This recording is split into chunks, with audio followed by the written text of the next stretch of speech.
So hello 8 standard के students, final exams की तैयारी जोरों शोरों से चल रही है कि नहीं? फटाफट से बता दो। नहीं चल रही है? जाओ यार, मैं भी बात नहीं करता आपसे फिर नहीं चल रही है तो। यार ये तो चीटिंग हुआ ना यार। आपके लिए मैं जब इतना हार्डवर्क कर सकता हूं तो आप लोग तो कर ही सकते हो अपने खुद के लिए। तो डेफिनेटली जो आप बोलते हो कि सर मेरे को 80% लाना है, मेरे को 90% लाना है, सर हमें A+ ग्रेड लेकर आना है, तो यार ये तब पॉसिबल होगा ना जब आप थोड़ा सा अपने एंड से मेहनत करो। आपके राहुल भैया, राहुल सर आपके लिए जब इतना मेहनत कर सकते हैं तो आप भी थोड़ा सा तो मेहनत कर सकते हो। जो चीज मैं पढ़ा के दे रहा हूं उसको बस थोड़ा प्रैक्टिस ही तो करने बोल रहा हूं। प्रैक्टिस कर लो, चीजों को बाय हार्ट करो यार, ऑटोमेटिकली अच्छे मार्क्स आएंगे। जो बच्चा हमेशा एवरेज बच्चा रहता है, 50 60 70% पे अटका रहता है, उसके पेरेंट्स भी कभी कभार सोचते हैं कि काश मेरे बच्चे के भी 90% आ जाए। वो हमेशा ऐसा सोचता है कि यार कभी मैं तो निकालू इतना परसेंट। वो बच्चा टॉपर है, 80 90% ला रहा है, उसको हर बार फर्स्ट रैंक का सर्टिफिकेट मिल रहा है, उसको अवार्ड मिल रहा है एनुअल डे में। तो यार आप लोग को क्यों नहीं मिल रहा है? आप लोग को कभी मन होता है?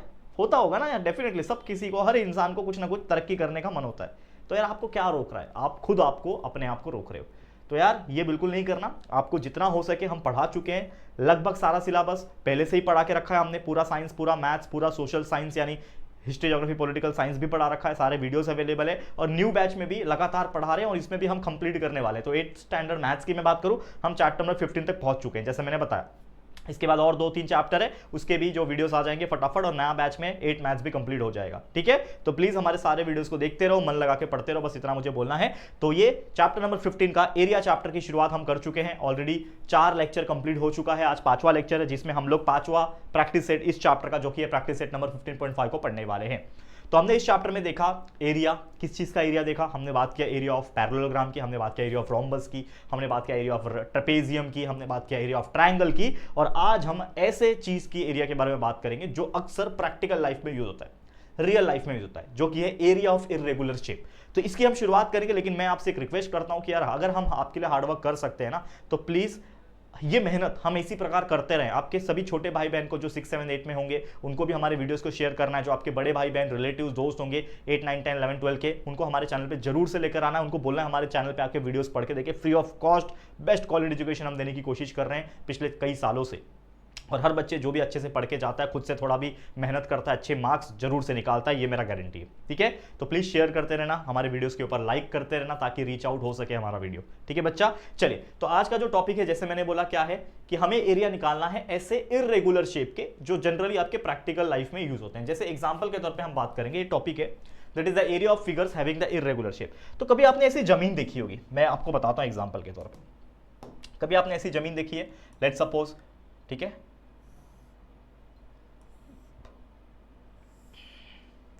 ऐसा कुछ जमीन देखा होगा आपने। मान लो कि आपने एक जमीन खरीदा जिसका ये शेप है, ठीक है, ऐसा शेप है जमीन का। होता है ना, टेढ़ा मेढ़ा जमीन भी होता है, ऐसा शेप भी हो सकता है, या फिर इस प्रकार का शेप भी होता है, कुछ ऐसा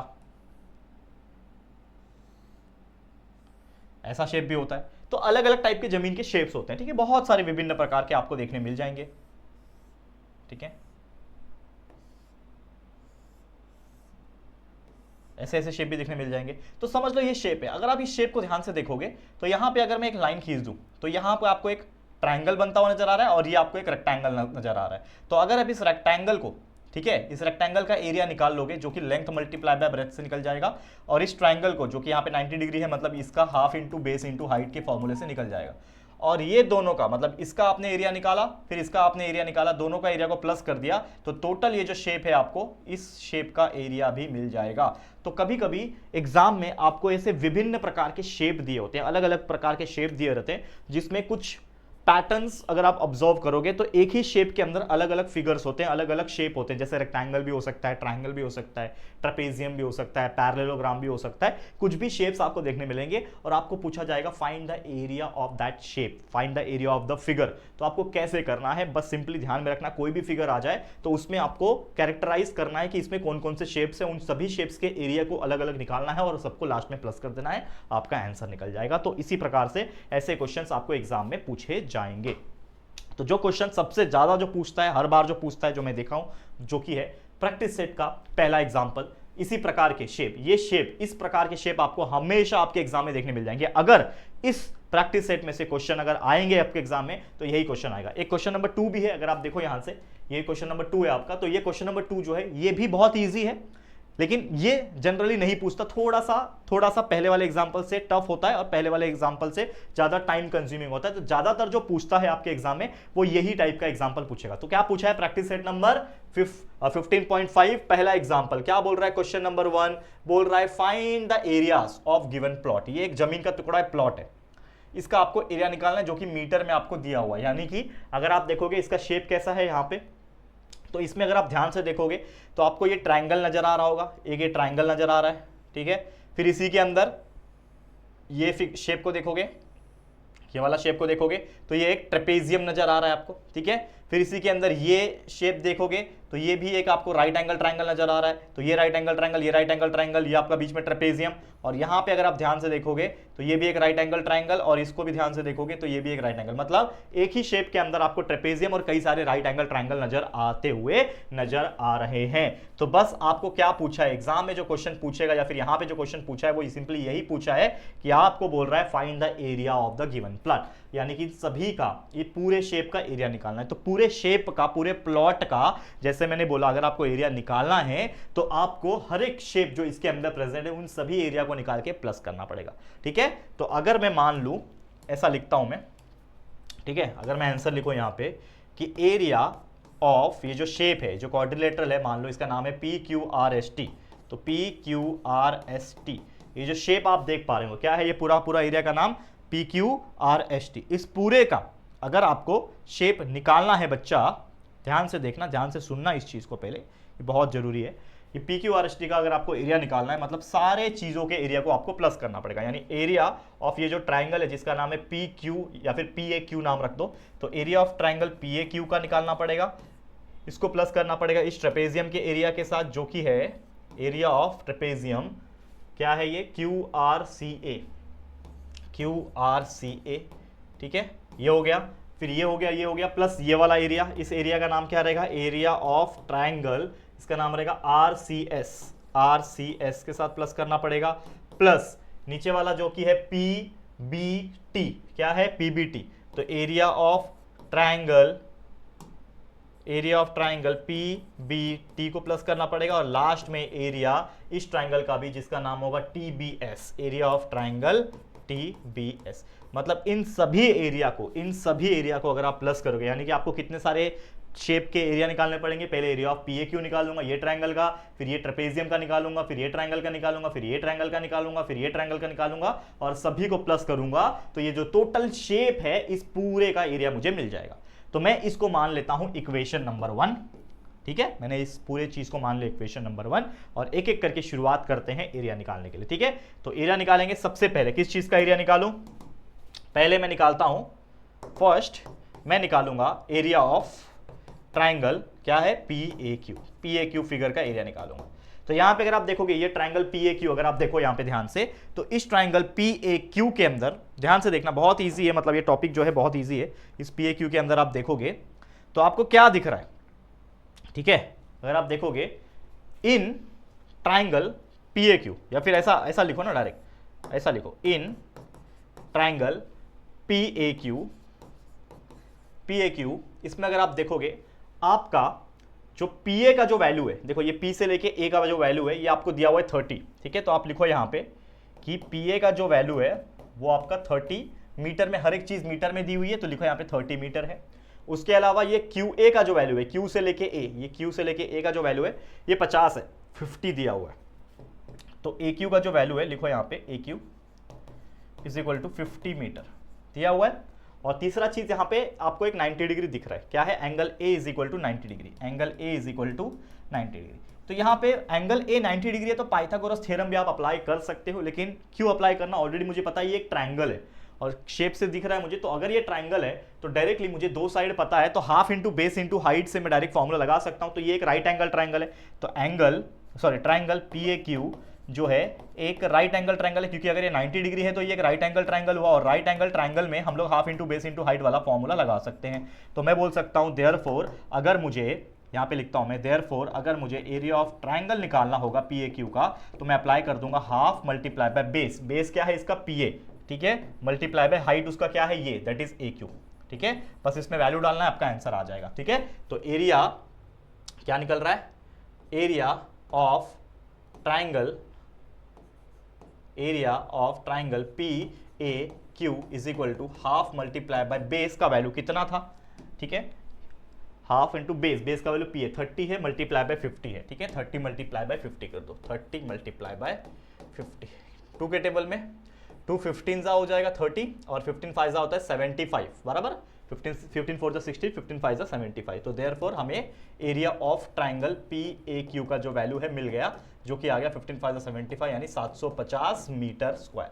this will be your first answer, मतलब पहले शेप का यानी पहले ट्राइंगल का आपको एरिया निकल गया और इसको आप मान लो इक्वेशन नंबर 2, ठीक है, ये चीज हो गया। ओके, अब मेरा ये वाला ट्राइंगल का काम खत्म, ये वाला जो ट्राइंगल था मेरा काम खत्म। अगला जो शेप है वो कौन सा शेप है, area of quadrilateral Q R C है, यानी ये ट्रेपेजियम है।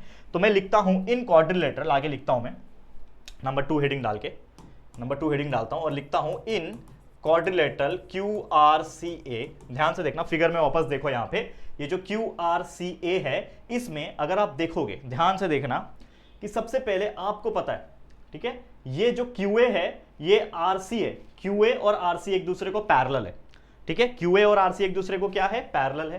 तो आप लिखो QA is parallel to RC, ठीक है, यहां पे आप देखो QA जो लिखा मैंने वो क्या लिखा, RC से पैरेलल लिखा, ठीक है, समझ में आ रहा है क्या बोल रहा हूं मैं। ओके, अब यहां पे अगर आप ध्यान दो, QA का जो वैल्यू है 50 है, RC का वैल्यू 25 है, वो भी लिख दो। QA, एक सेकेंड, QA का वैल्यू है 50, RC का जो वैल्यू है 25 मीटर है, लिख दिया आपने। QA का वैल्यू है 50, RC का वैल्यू 25 है, और ये AC का जो वैल्यू है, AC का जो वैल्यू है, बताओ AC का जो वैल्यू है, ये 30 यहां तक है, 30 यहां तक, 30 प्लस 30 हो जाएगा, तो AC का वैल्यू है AB प्लस BC, ठीक है, AC का जो वैल्यू है वो है AB प्लस BC, जो कि हो जाएगा 30 प्लस 30, जो कि हो जाएगा 60 मीटर, बराबर। तो 60 मीटर आ गया हमारा वैल्यू किसका, AC का। देखो यहाँ पे फिर से फिगर में ध्यान से देखना, ये A से लेके B, मतलब यहां से लेके यहां तक 30 है, और B से लेके C, यहां से लेके यहां तक 30 है, तो कुल मिला के पूरा हमको जो चाहिए AC का वैल्यू वो कितना है, 60 मीटर है। तो हमने निकाल दिया कि वो कितना है, 60 मीटर है। अब मुझे पता है कि ये क्या है, ये जो क्वाड्रिलेटरल है मेरा, ठीक है, लिखो यहाँ पे, ये जो क्वाड्रिलेटरल है मेरा जिसका नाम है quadrilateral QRCA is a trapezium. देख के पता चल गया क्या है, ये ट्रेपेजियम है। तो इसके लिए हम लोग लगाएंगे वहां पे एरिया ऑफ ट्रेपेजियम का फॉर्मूला। तो area of trapezium QRCA will be equal to half into sum of parallel side into height होता है, half into sum of parallel side, ठीक है, half into sum of parallel side into height, बराबर, ये formula है मेरा। Okay, अब half हो जाएगा सम ऑफ पैरेलल साइड, मतलब दो पैरेलल साइड, जो कौन कौन से दो पैरेलल साइड है, QA और RC पैरेलल है ना, तो QA प्लस RC, ये दोनों पैरेलल है। देख लो एक डायग्राम में भी देख लो, ये वाला साइड QA, ठीक है, ये वाला साइड QA और ये वाला RC, यही दोनों एक दूसरे को पैरेलल है ना ट्रेपेजियम में, तो ये दोनों को प्लस करना पड़ेगा, यानी QA प्लस RC करना पड़ेगा। तो मैंने लिख दिया QA प्लस RC, और मल्टीप्लाई बाय हाइट करना पड़ेगा। तो हाइट उन दोनों के लिए क्या है, मतलब दो पैरेलल साइड के बीच का जो डिस्टेंस होता है वो उसकी हाइट होती है। तो दो पैरेलल ये है, उसकी हाइट ये हो जाएगी AC। भले ये दिख रहा है आपको इस प्रकार से, हाइट ये मत मान लेना, हमेशा ऐसा ट्रेपेजियम में मैंने बताया था, जहां जहां दो पैरेलल साइड दिखा उसके बीच की जो डिस्टेंस होती है वो उसकी हाइट होती है। तो दो पैरेलल ये है तो उसकी हाइट हो जाएगी AC, जो कि हमने निकाला है 60। तो पहले AC लिख लो वहां पे, that is multiply by AC। तो अब लिखो वैल्यू, तो हाफ मल्टीप्लाई बाय QA का वैल्यू मैं जानता हूं 50 है, प्लस RC का वैल्यू मैं जानता हूं 25 है, ठीक है, ब्रैकेट में लिख दो, मल्टीप्लाई बाय AC का वैल्यू अभी भी निकाला 60। इन सभी को सॉल्व कर दो, आपका वैल्यू आ जाएगा, ठीक है। तो देयरफॉर आपका वैल्यू क्या आ रहा है, area of quadrilateral QRCA will be equal to half multiply by 50 plus 25 75 हो जाएगा, मल्टीप्लाई बाय 60। 2 के टेबल में 2 30 60 होता है, ठीक है। ओके, अब मल्टीप्लाई कर लो, आपका आंसर आ जाएगा। तो therefore area of quadrilateral QRCA will be equal to कितना हो जाएगा, 5 3 15, 1 कैरी, 3 7 21 प्लस 1 22, और एक 0 आ जाएगा यहाँ पे, 2250 मीटर स्क्वायर। तो ये हमारा निकल गया एरिया ऑफ क्वाड्रिलेटरल, मतलब ट्रेपेजियम का वैल्यू भी निकल गया। इसको मान लो आप इक्वेशन नंबर 3। तो हमने अभी तक कितने फिगर निकाल लिए, 2 फिगर निकाल लिए। कौन सा हो गया, ये ट्राइंगल हो गया, ये ट्रेपेजियम हो गया, ठीक है, 2 फिगर हमने निकाल दिए। समझ में आ रहा है कौन कौन से 2 फिगर हो गए, एक ये हो गया, एक ये हो गया, खत्म। अब तीसरा चीज है ये ट्राइंगल RCS। तो आप लिखो 3rd नंबर डाल के या फिर 4th नंबर जो भी है, तो लिखोगे इन ट्राइंगल आरसीएस, लिखो यहां पे, लिखो third one, in triangle RCS, ठीक है। इसमें अगर आप देखोगे एंगल सी मेरा 90 डिग्री है, आरसी 25 है, सीएस 60 है, ठीक है। आरसी 25 है, सीएस 60 मीटर है, ठीक है, और एंगल सी जो है 90 डिग्री है। तो मैं पता चल गया मुझे कि ये जो ट्राइंगल होगा, देयरफॉर आप लिख सकते हो देयरफॉर दिस ट्राइंगल जिसका नाम है triangle RCS is a right angle triangle. और अगर ये राइट एंगल ट्राइंगल है तो हम यहां पे लगा सकते हैं मेरा फॉर्मूला एरिया ऑफ ट्राइंगल का। तो मैं लिख सकता हूं यहां पे देयरफॉर एरिया ऑफ ट्राइंगल निकालना है हम लोग को आरसीएस ना, इसके लिए फॉर्मूला क्या हो जाएगा, half into base into height. तो इसके लिए बेस क्या है, ये रहा बेस 60 और हाइट 25 हो गया, तो 60 मल्टीप्लाई बाय 25 मतलब सीएस मल्टीप्लाई बाय आरसी, ठीक है। तो लिखो half into CS multiply by RC. तो सीएस का वैल्यू अभी अभी निकाला है हमने, मतलब लिख के रखा है, सीएस का वैल्यू है 60 मीटर, उसके बाद आरसी का वैल्यू है 25 मीटर, लिख दिया, मल्टीप्लाई कर लो, 230 सा होता है 60, 25 3 सा होता है 75, मतलब 750 आ गया। तो therefore area of triangle RCS का जो वैल्यू आ गया हमारा, लिखो यहाँ पे, therefore area of triangle RCS का जो वैल्यू आ गया वो आ गया 750 मीटर स्क्वायर। मतलब हमने तीसरे फिगर का भी वैल्यू निकाल लिया, ठीक है। ये आपका आ गया इक्वेशन नंबर 4। तो हमने अब तक क्या क्या निकाल लिया, हमने ये ट्राइंगल, ये ट्रेपेजियम, ये ट्राइंगल का वैल्यू भी एरिया का निकाल लिया। अब इन दोनों ट्राइंगल बचे, ठीक है, ये दोनों ट्राइंगल बचे, ठीक है। अब ये जो ट्राइंगल है इसमें आपको एक एरिया निकालना पड़ेगा और इसमें आपको एक एरिया निकालना पड़ेगा, दोनों अलग अलग चीजें हैं, ठीक है बच्चा। चलो फटाफट से करें, फटाफट से करें, चलो ध्यान देना, चलो। अब यहां पे अगर आप देखोगे, अगर आप चाहो तो इन दोनों को अलग अलग सॉल्व कर सकते हो, लेकिन अगर यहां पे मैं थोड़ा दिमाग लगा लूं, ये पूरा एक साइड को अगर वैल्यू मुझे पता है सभी को प्लस करके, और ये पूरा ट्रायंगल को ले लूंगा, तो इसमें भी तो हाइट दी हुई है ना। तो अगर आपको हाइट पता है, आपका बेस पता है, तो आप डायरेक्टली यहाँ पे फॉर्मूला लगा सकते हो half into base into height का। तो ये ट्रायंगल का भी मेरे को डायरेक्टली एरिया मिल जाएगा। तो मैं अलग अलग नहीं सॉल्व करता हूँ, एक ही बार कंसिडर करता हूँ PTS को, ठीक है। तो मैं यहाँ पे लिखूंगा, एक और पेज ले लेता हूँ, ठीक है। कितना नंबर था, 5वां नंबर था, जो भी था, 4था नंबर था, माफ करना। लिखूंगा कंसीडर या फिर इन ट्राइंगल PTS। ये ट्राइंगल को अगर आप देखोगे, ट्राइंगल जो मेरा PTS है उसको अगर आप देखोगे तो यहां पे देखो, यहां पे ध्यान से, कहां गया भाई, और पीछे गया। तो ये ट्राइंगल को देखोगे, ये ट्राइंगल P, ठीक है, TS, ये ट्राइंगल को देखोगे जिसमें आपको PS जो पूरा बेस है उसका PS क्या है, PS क्या होगा, PA plus AB plus BC plus CS। तो मुझे पहले PS का वैल्यू निकालना पड़ेगा। तो PS क्या है, PABCS, ठीक है। चलो PABCS, ठीक है। तो PS का जो वैल्यू है, PS का जो वैल्यू है, तो PA प्लस PABCS ना, PABCS मतलब PAAB plus BC plus CS, 4 value इसमें प्लस होंगे। कौन कौन से, 4 साइड, PA का, AB का, BC का और CS का, बराबर। तो PA plus AB plus BC plus CS करूंगा, तब जाके मुझे टोटल PS का वैल्यू मिलेगा। समझ में आ रहा है मैं क्या बता रहा हूं, बहुत ईजी है बच्चा, कोई दिमाग लग ही नहीं रहा है इसमें, बस आपको करना है जो चीज दिख रही है, ये PA को AB के साथ, BC के साथ, CS का प्लस करना है। तो 30 30 30 और 60 प्लस कर दो, 30 30 30 और 60। तो इसका वैल्यू कितना हो जाएगा PS का, ये 30 है प्लस 30 है प्लस 30 है और CS 60 है। तो ये 30 30 30 90 90 96 96 15 मतलब 150 हो गया। तो देयरफॉर आपका जो PS का वैल्यू आ गया वो 150 मीटर आ गया, PS का वैल्यू हमने निकाला, ठीक है। अब इसी के साथ हमें किसकी वैल्यू चाहिए बच्चा, किसकी वैल्यू चाहिए, उसकी हाइट की भी। तो हाइट का वैल्यू है BT का वैल्यू 30 दिया हुआ है, BT का वैल्यू उन्होंने 30 दे रखा है, BT का वैल्यू जो है वो 30 मीटर दे रखा है। अब ये जो ट्राइंगल है इसका मुझे एरिया निकालना है, मतलब एरिया ऑफ ट्राइंगल PTS मुझे निकालना है। तो ऑब्वियसली क्या फॉर्मूला है, half into base into height, ये मेरा फॉर्मूला है ट्राइंगल का फॉर्मूला निकालने का। अगर आपको हाइट दी हुई है, तो हाइट नहीं दी हुई थी तो तीनों साइड अलग अलग है, स्केल एंड ट्राइंगल है, तो हमने को पता है S इंटू अंडर रूट में S into S minus A into S minus B into S minus C वाला फॉर्मूला अप्लाई करना होता है। लेकिन इसमें इसकी जरूरत नहीं पड़ेगी क्योंकि हाइट दिया हुआ है। तो फॉर्मूला है half into base into height. तो हाफ इंटू बेस क्या था मेरे लिए, PS बेस था 150, ठीक है, 150 मल्टीप्लाई बाय हाइट क्या था, BT था जो कि 30, 2 1 2 2 15 जा, ठीक है। 15 का मल्टीप्लाई 15 होता है तो 225 होता है और एक जीरो आ जाएगा, 2250 मीटर स्क्वायर। तो आपका आंसर आ गया एरिया ऑफ ट्राइंगल PTS का जो वैल्यू आ गया 2250 मीटर स्क्वायर आ गया। इसको मान लो आप इक्वेशन नंबर 5, पांचवा है ना हमारा, इक्वेशन नंबर 5 आ गया। तो यहां पे देख सकते हो आप कि हमने सबसे पहले एरिया ऑफ ट्रायंगल PAQ निकाला, 750 मीटर स्क्वायर आया। उसके बाद हमने एरिया ऑफ क्वाड्रिलेटरल ट्रेपेजियम जो निकाला 2250 आया, फिर ये आया 750 और ये आया हमारा वापस से 2250। मतलब हमारे सारे फिगर्स के जो शेप के जो वैल्यू थे वो हमने निकाल दिया। अब फाइनली मुझे क्या निकालना है, तो पुट करूंगा, put value of equation number 2, 3, 4 and 5 in equation number 1। मतलब हम ये सारे वैल्यू जो हमें एरिया निकाले उसको उठा के मेन वाले इक्वेशन में डालेंगे, जो कि ये वाला है। क्या है ये, एरिया ऑफ क्वाड्रिलेटरल PQRST। तो लिखो यहां पे, ठीक है, लिखो कि एरिया ऑफ क्वाड्रिलेटरल PQRST, जो कि क्या था, एरिया ऑफ ट्रायंगल सबसे पहले जो था वो था ये वाला एरिया ऑफ ट्रायंगल PAQ।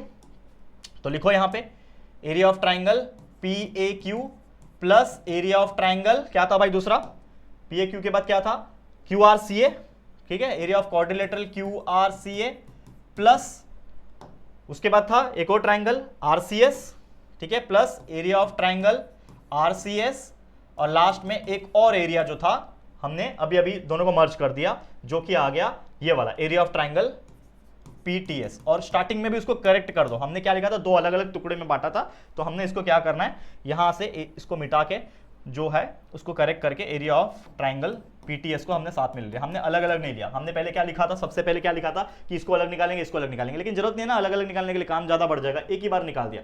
तो ये जो मैंने PAT और TBS जो लिखा था उसको साथ में लिख के PTS कर दिया। तो हमने इसका एरिया निकाल लिया, इसका भी निकाल लिया, इसका भी निकाल लिया, इसका भी निकाल लिया है, बस अभी वैल्यू पुट ऑन करना है। ठीक है, तो चलो वैल्यू क्या है, सबसे पहले एरिया ऑफ ट्रायंगल PAQ का वैल्यू निकाल के रखा है, जो कि है 750। तो यहां पे हम लोग क्या लिखेंगे बच्चा, यहां पे लिखेंगे, इसके जगह पे क्या लिखेंगे 750 plus area of quadrilateral QRCA का वैल्यू अभी निकाला है 2250, लिख दो। इसके जगह पे क्या लिखोगे 2250 प्लस एरिया ऑफ RCS का वैल्यू अभी निकाला था, RCS का वैल्यू निकाला था 750 मीटर स्क्वायर, तो लिख दो यहां पे प्लस 750 मीटर स्क्वायर और प्लस लास्ट में अभी अभी हमने PTS का निकाला, एरिया ऑफ ट्रायंगल PTS का वैल्यू निकाला 2250, तो लिख दो यहां पे 2250। मतलब फाइनली हमारा जो एरिया ऑफ जो क्वाड्रिलेटरल जो हमें मतलब इन शॉर्ट जो शेप दिया हुआ है इसका जो वैल्यू हमें निकालना है PQRST का, वो हमें मिल जाएगा प्लस करके सभी को। तो 750 750 1500 होता है, 1500 हो गया, 2250 2250, तो ये हो गया 2500 प्लस 2000 4500 प्लस 1500 6000, तो ये आ गया 6000 metre square and this will be your final answer. तो जो क्वेश्चन हमें पूछा था, फाइनली जो क्वेश्चन हमें पूछा था, find the area of the given plot, तो आप लिखोगे लास्ट में therefore the area of given plot is equal to 6000 square metre या फिर मीटर स्क्वायर, जैसा आपको लिखना है आप लिख सकते हो। तो इस तरीके से ये इतना बेहतरीन एग्जांपल, बड़ा एग्जांपल, 3 स्लाइड लग गए दोस्तों इसको। देखो शुरुआत से दिखाता हूं, पहले हमने देखा कि कौन कौन से फिगर है, तो हमने देखा कि पहला एक ट्रायंगल है, एक ट्रेपेजियम है, फिर ट्रायंगल है और एक बड़ा वाला ट्रायंगल है। तो हमने चारों को इस प्रकार से अलग अलग सॉल्व किया और फाइनली हमारा जो आंसर है वो निकाल के दिखा दिया। ठीक है, समझ में आ गया। तो इस तरीके से ये क्वेश्चन आ गया। अब चलते हैं क्वेश्चन नंबर 2 पे। अब ये क्वेश्चन नंबर 2 है, आप देख सकते हो, तो इसको मैं पूरा नहीं कराने वाला। जैसे मैंने बोला कि ये जो पहला एग्जांपल है यही आपके एग्जाम में पूछने के चांसेस सबसे ज्यादा है, लेकिन ये फिगर को एक्सप्लेन कर देता हूं, बाकी सॉल्व आपको करना है, होमवर्क आपको करना है। ठीक है, तो करना कैसे है, अब इस फिगर को अगर आप ध्यान से देखोगे तो यहां पे कौन कौन से शेप आपको नजर आ रहे हैं। तो सबसे पहले यहां पे अगर आप ध्यान दो, ये एक ट्रायंगल है, राइट एंगल ट्रायंगल बनता हुआ नजर आ रहा है। ये आपका एक राइट एंगल ट्रायंगल हो गया जिसमें आपको ये बेस दिया है, ठीक है, और ये आपका एक ये दिया हुआ है। तो यहां पे क्या लगाएंगे, सबसे पहले आप लगाओगे पाइथागोरस थ्योरम। क्यों लगाना है पाइथागोरस थ्योरम, मैं रीजन बताता हूं, ये मैं आपको समझाने के लिए दे रहा हूं। तो सबसे पहले क्या करोगे, आप ट्रायंगल जब लोगे, इन ट्रायंगल, इसका नाम क्या है BAE, बराबर।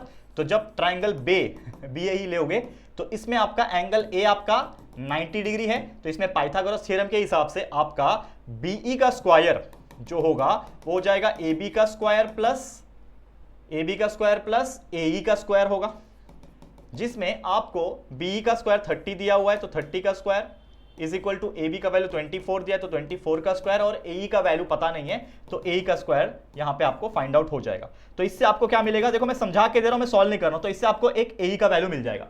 मतलब इन शॉर्ट आपको AE का वैल्यू मिल जाएगा यहां से, मतलब ये जो वैल्यू है AE का वैल्यू आप निकाल लोगे। और एक बार ये AE का वैल्यू जब आपको मिल जाएगा उसके बाद आप सिंपली क्या कर सकते हो, हाफ इंटू ये ट्रायंगल का फॉर्मूला है half into base into height लगा सकते हो, जिसमें आपका इस ट्रायंगल का जो बेस होगा, ऑब्वियसली ये बेस होगा आपके लिए 24, आपके लिए क्या बन जाएगा, बेस बन जाएगा। और ये जो आपने अभी भी ए का वैल्यू निकालोगे यहां से, ए जो है वो आपकी हाइट बन जाएगी। तो इससे मिल जाएगा area of triangle A B E या फिर बी ए, एक निकाल लिया। अब उसके बाद ये फिगर को आप देखो, इस फिगर को आप देखोगे, ये फिगर को ध्यान से देखना। इस फिगर में ये वाला साइड 26 दिया हुआ है, ये वाला साइड 30 दिया हुआ है, और ये वाला जो साइड है ये 28 दिया हुआ है। मतलब इन शॉर्ट आपको ये पूरा वैल्यू दिया हुआ है। आप यहां पे एरिया ऑफ ट्रायंगल का फॉर्मूला लाओगे under root of S into S minus A, S minus B और एस माइनस सी वाला फॉर्मूला लगाओगे। ठीक है, आप देख सकते हो ये क्वेश्चन है इजी, लेकिन थोड़ा सा टफ पड़ता है सॉल्व करने के लिए, क्योंकि ये normal example, normal formula apply नहीं होते, हार्ड वाले फॉर्मूला अप्लाई होते हैं, और इसीलिए आपके एग्जाम में ये पूछेगा भी नहीं, चांसेस बहुत कम होते हैं। बहुत हार्ड से हार्ड पेपर बनाएंगे तो पूछेगा। तो मेरा सजेशन ये है, इसको आप एज ए प्रैक्टिस के तौर पे ले लेना, अदरवाइज आप इग्नोर करोगे तो भी चल जाएगा, लेकिन फिर भी मैं आपको बताते रहा हूं कैसे करना। ये हो गया, यहां पे भी वही काम कर सकते हो। इसमें आपका ये जो ट्रायंगल है, ठीक है, यहां पे 28 दिया हुआ है, ठीक है, ये आपका वैल्यू है, तो यहां से आपको एक वैल्यू मिल जाएगा। ठीक है, अगेन ठीक है, यहां से वैल्यू मिल जाएगा, यहां 28 रेक्टेंगल लगा के आपका फॉर्मूला बन जाएगा, इसका भी फॉर्मूला निकल जाएगा, और बस प्लस कर देना, आपका टोटल वैल्यू निकल जाएगा एरिया ऑफ क्वाड्रिलेटरल। तो इस प्रकार से सॉल्व करना है, ये मैं आप लोग के लिए होमवर्क के तौर पे दे रहा हूं, जरूर से इसको प्रैक्टिस करना, मेहनत करना, और अगर आप सॉल्व कर पा रहे हो, पूरा सॉल्व कर लिया आपने, तो इसका सही जवाब मुझे कॉमेंट करके बताना कितना स्क्वायर मीटर इसका आंसर आया। ठीक है, तो दैट्स इट। इसी के साथ ये वीडियो को हम लोग करते हैं एंड। सारी चीजें मैंने समझा दी, और उम्मीद कर रहा हूं जो पहला वाला एग्जाम्पल जो मैंने करा है उसको आप अच्छे से प्रैक्टिस करोगे, क्योंकि एग्जाम में चांसेस है उसके पूछने का, तो पढ़ लेना। ठीक है, चलो फिर इसी के साथ वीडियो को एंड करते हैं। और भी सिर्फ 1 या 2 लेक्चर लग जाएंगे, क्योंकि इसके बाद आप देखोगे तो 15.6 एक ही लेक्चर लगेगा और ये चैप्टर हमारा कंप्लीट हो जाएगा। तो एक और लेक्चर इंतजार कर लेना, 15.6 उसमें करा दूंगा, जो कि आपका एरिया होगा, तो वो भी कंप्लीट कर देंगे फटाफट से, मजा आ जाएगा आप लोग के साथ पढ़ने में। चलो इसी के साथ इस वीडियो को एंड करते हैं, करें, ये चैप्टर भी हमारा एंड हो जाएगा अगले लेक्चर में। फिर चैप्टर नंबर 16 है, वो भी बहुत ईजी है, हो जाएगा, फटाफट हो जाएगा। ठीक है, चैप्टर नंबर 16 और चैप्टर नंबर 17 है, बस 2 चैप्टर है, विद इन 5 to 6 डेज के अंदर ये पूरा मैथ्स आपका खत्म हो जाएगा। 7 स्टैंडर्ड का मैथ्स कंप्लीट हो गया, 8 का भी बस 1 हफ्ते के अंदर कंप्लीट हो जाएगा। तो बस आप लोग हमारे साथ देते रहना, बने रहना हमारे साथ, प्यार देते रहना। आज के लिए इतना ही। ये वीडियो कैसा लगा है आप लोग को जरूर से कमेंट करके बताना। वीडियो पसंद आया होगा तो प्लीज वीडियो को लाइक कर देना है, शेयर करना अपने सभी दोस्तों के साथ, और अगर पहली बार आए चैनल पर, अभी तक चैनल को सब्सक्राइब नहीं किया है तो फटाफट से हमारे चैनल को सब्सक्राइब करके बेल आइकन को प्रेस करना। ठीक है दोस्तों, चलो फिर जल्दी मिलेंगे एक और नई वीडियो में, तब तक के लिए thank you and good bye.